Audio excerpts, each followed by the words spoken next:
નહીં. અત્યારે તો એ લોકો જે ચૂંટણીઓ લડે છે મિત્રો, એ પોતાના અસ્તિત્વ માટે. હવે તેને બચવા માટે કે આગળ આપણી દુકાન ચાલુ રાખવા માટે શું કરવું પડે?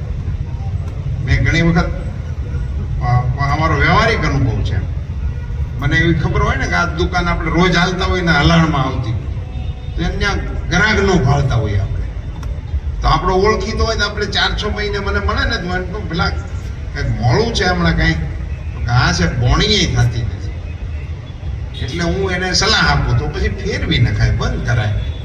બેઠા બેઠા ટાઈમ બગડે, મૂડી આપણી ગહાતી જાય, એને બદલે બંધ કરો તો શું વાંધો?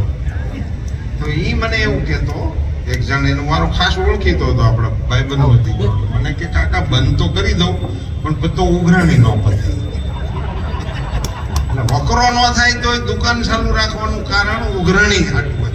આ બધાને વકરો નથી થવાનો, પણ એની દુકાન ચાલુ રાખવું હાટું લડે છે, બીજું કઈ કામ છે? કોઈ કામ જ નથી. તમે એક પાર્ટીનું તમે અત્યારે વિગતવાર તપાસો શાસ્ત્રીય રીતે તો તમને ખબર પડે કે કોંગ્રેસ પાર્ટીની તો હવે શું વાત કરીએ.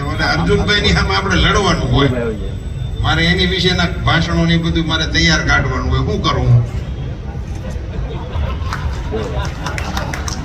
કોંગ્રેસ પાર્ટીને આજની તારીખ સુધી હજી એમ હજી કાલ પછી નવું આવે જ નક્કી નહીં. એટલે એવી સ્થિતિમાં એ પાર્ટી અને એ પાર્ટીના આગેવાનો પાસે આપણી કરતા ટાઈટ ચપ્પા પહેરીને આવશે. હમણાં સિઝન આવે ઘણી વાળી